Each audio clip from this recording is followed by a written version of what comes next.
नमस्कार दीना सर। नमस्कार, कैसे हैं आप? बढ़िया, एक बार फिर स्वागत है आपका, जो आपने अपनी कीमती समय निकाल के हमारे साथ वार्तालाप के लिए समय दिया।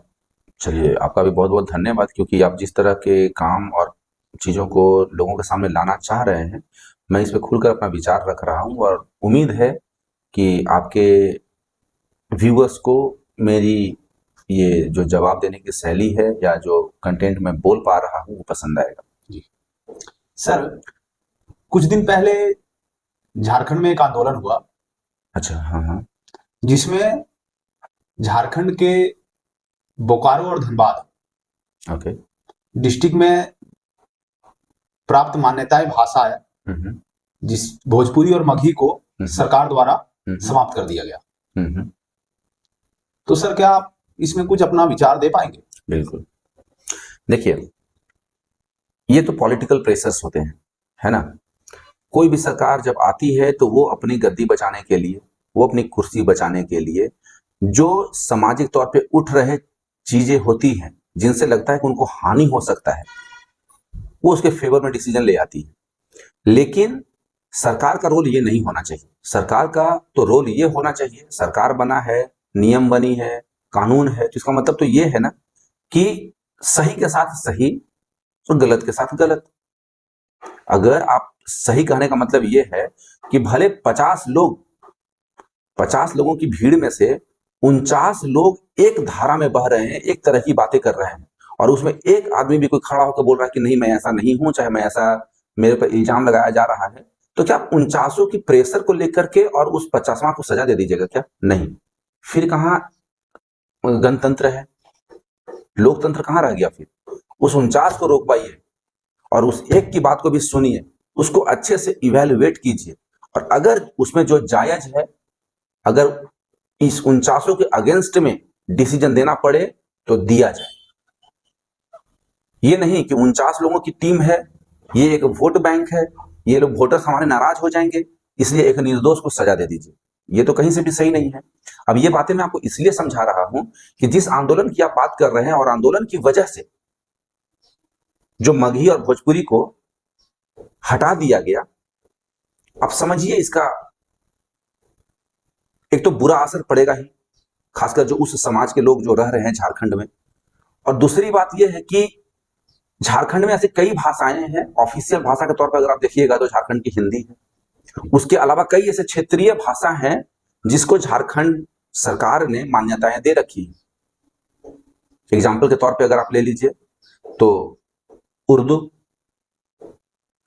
खोरठा, हो, संथाली, उड़िया और बंगाली, और भी अनेक भाषाएं कुछ हैं। लेकिन भोजपुरी को ही टारगेट क्यों किया गया और मगही को ही टारगेट क्यों किया गया? जब मगही और भोजपुरी के लोग यहां ज्यादा रहते हैं तो भाषा क्या है? भाषा है एक माध्यम, है अपनी खबर को, अपनी बातों को किसी के सामने प्रस्तुत करने की, राइट? अपने मैसेज को दूसरे तक अपनी पहुंचाने मैसेज का। को दूसरे तक पहुंचाने के लिए एक भाषा जो जरिया होता है उसको हम भाषा बोलते हैं, चाहे वो हिंदी में हो, इंग्लिश में हो, किसी और डिफरेंट लैंग्वेज में हो। झारखंड में मगही भी थी, भोजपुरी, तो भोजपुरी आप हटा दिए और मगही आप हटा दिए, इसका मतलब क्या है कि क्या यहां से भोजपुरी बोलने वाले लोग भी सब लुप्त हो गए? मगही बोलने वाले लोग अचानक गायब हो गए? लोग हैं ना, तो वो जिस भाषा में कंफर्टेबल है उसकी सम्मान तो होनी चाहिए। और जब यहाँ जिस भाषा में बोलने वाले, अगर उसको झारखंड सरकार एक सब्जेक्ट के तौर पे, एक भाषा के तौर पर अगर किसी प्रतियोगिता में चाहे किसी परीक्षा में रखती भी है, तो जब उस भाषा में एग्जाम देने वाले, उस भाषा को समझने वाले लोग हैं, तो उस भाषा को इवेल्युएट ऊपर करने वाले लोग हैं, तो इसको हटाने की क्या जरूरत है? फिर तो आप ये लोगों के दिलों में आग लगाने के काम कर रहे हैं। और अगर आप ऐसे देखिए कि मगही को हटा दिए, भोजपुरी को हटा दिए, जिसकी की प्रचंड मात्रा में लोग यहां रहते हैं, तो आपके भाषाओं के लिस्ट में उड़िया क्यों है, बंगाली क्यों है? जो क्षेत्र झारखंड का बंगाल के आसपास है या उससे जो जुड़ा हुआ है, वहां पर आपने बंगाली लैंग्वेज को इजाजत दे रखी है। क्यों? क्योंकि जो लोग बंगाल से टच में रहते हैं या बंगाल के आसपास में रहते हैं, वो अपना काम या अपनी मैसेज को बंगाली भाषा में यहाँ प्रस्तुत करके अपना जीवन यापन अच्छा से निर्वहन कर सके। सेम गोज विथ उड़िया, मतलब उड़ीसा के जो बगल में राज्य है झारखंड, झारखंड राज्य का जो डिस्ट्रिक्ट उड़ीसा से जो टच कर रही है, चाहे जो एरिया टेरिटरी टच कर रही है, आपने उन लोगों को तो प्रेफरेंस में रखा। लेकिन झारखंड के इतने सारे डिस्ट्रिक्ट उठा करके देख लीजिए, हजारीबाग, उठा करके देख लीजिए कोडरमा, उठा करके देख लीजिए गिरिडीह, उठा करके देख लीजिए सिमडेगा, गुमला, चतरा, ये सबकी जो एरिया है वो बिहार के जस्ट इर्द गिर्द है। तो बिहार या बिहारी लोग इधर आते हैं, झारखंडी लोग उधर जाते हैं, और दोनों एक दूसरे की भाषा को समझते हैं और उसी से काम होता है।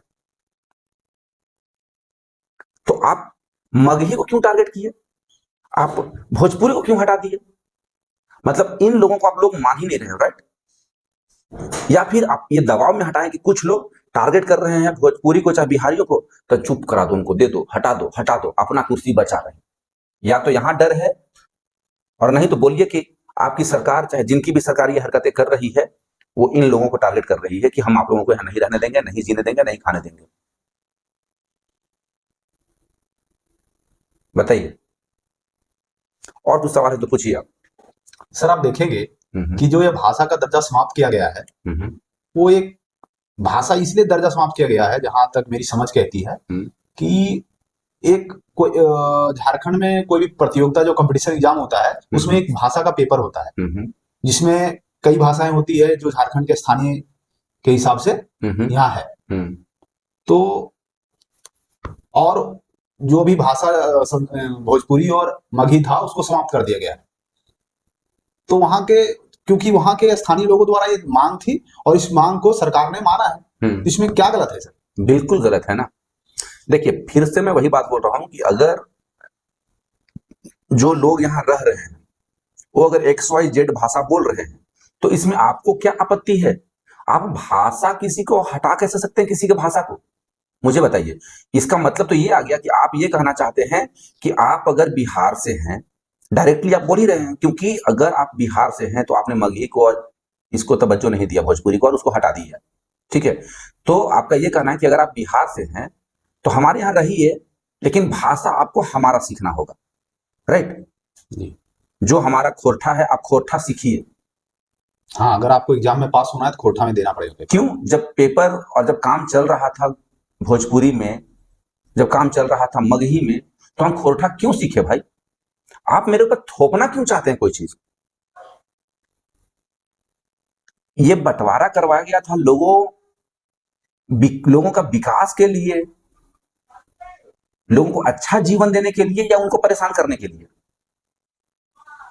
अगर आप इस बात को ऐसे देखें कि आज तो आप मुझे, चूंकि हम झारखंड में रह रहे हैं तो आपको खोरठा सीखना होगा, नहीं, क्यों सीखेंगे हम खोरठा? जब यहाँ काम हिंदी में चल रहा है, जब यहाँ काम मगही में चल रहा है, जब यहाँ काम भोजपुरी में चल रहा है, तो हमको खोरठा सीखने की क्या जरूरत है?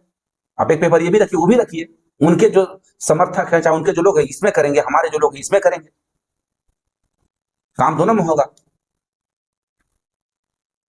खोटा क्यों सीखे भाई? तब तो कल से आप कुछ भी मेरे ऊपर इंपोज करते चले जाएंगे ना। आज आप हमसे मेरा भाषा छीन लिए, कल मुझे जबरदस्ती आप मेरे को खोटा सिखाना चाहते हैं। तब मतलब जो झारखंड का ट्रेडिशनल चीजें हैं, आपका ये कहना है कि आप बिहारी हैं और झारखंड में रह रहे हैं, तो जो झारखंड की ट्रेडिशनल चीजें हैं वो आपको करना पड़ेगा। करना पड़ेगा। क्यों करना पड़ेगा? तब तो झारखंड के लोग यहाँ सुबह सुबह हांडिया पीते हैं। मैक्सिमम आप जाइए रूरल एरिया में, ग्रामीण क्षेत्र में जाइए, हांडिया उनका फेवरेट ड्रिंक है। तो आप चाहते हैं कि मैं हांडिया पीऊं? कल के डेट में आप बोलेंगे कि आदिवासी भाई बहन हमारे, उनके जो थोड़ा एंसेस्टर्स थे, जो पूर्वज थे, वो तो पत्तों के कपड़े पहनते थे, तो आप हर्बल ड्रेस कह के मेरे ऊपर लाद दीजिए कि सर शर्ट पैंट नहीं पहनेंगे सर, हुलाला कीजिए पहन के, हर्बल, ये हर्बल शर्ट रहा, हर्बल पैंट रहा आपके लिए, पीपल के पत्तों का बना हुआ। जूस बेचवाना बंद करवा दीजिए। मार्केट में बहुत जूस बिकता है कोने कोने पर, उन सबको बोलिए कि तुम लोग हांडिया बेचो। झारखंड में रहना है तो यहाँ के लोग तो गट्ठा भी खाते हैं, मड़ुआ खाते हैं, तो खाते हैं, जिनको खाने दीजिए ना, उनको पचता है तो वो खाते हैं, वो उसमें कंफर्टेबल हैं तो उसमें खाते हैं, वो पीते हैं अगर हड़िया तो अगर कंफर्टेबल है तो पीते हैं। हम जूस में कंफर्टेबल है तो हमको जूस पीने दीजिए, हम रोटी में कंफर्टेबल है तो हमको रोटी खाने दीजिए, या जबरदस्ती मेरे ऊपर इंपोज करेंगे हर चीज आप, फिर मेरी आजादी का क्या? मतलब आपके पूर्वजों के पहनावे ओढ़ावे सब चीज को हम अडॉप्ट करें, या तो कुछ चीज आप हमारी अडॉप्ट कर लीजिए, और अगर नहीं कर सकते हैं तो आप अपने जीवन शैली में खुश रहें और हमें अपने जीवन शैली में खुश रहने दें। लेकिन एक एक चीज करके आप हमारे अधिकारों को छीनने का काम कीजिएगा तो याद रखिए ये बिहारी है, एक बिहारी 100 पे भारी। ध्यान रखिएगा ये चीज। अभी जब तक सोए हैं सोए हैं, जागेंगे तो इस लहर को संभाल पाना बहुत मुश्किल हो जाएगा किसी भी शक्ति के लिए। ठीक है सर, अभी के लिए इतना ही। बहुत बहुत धन्यवाद आपका। बहुत धन्यवाद आपका भी।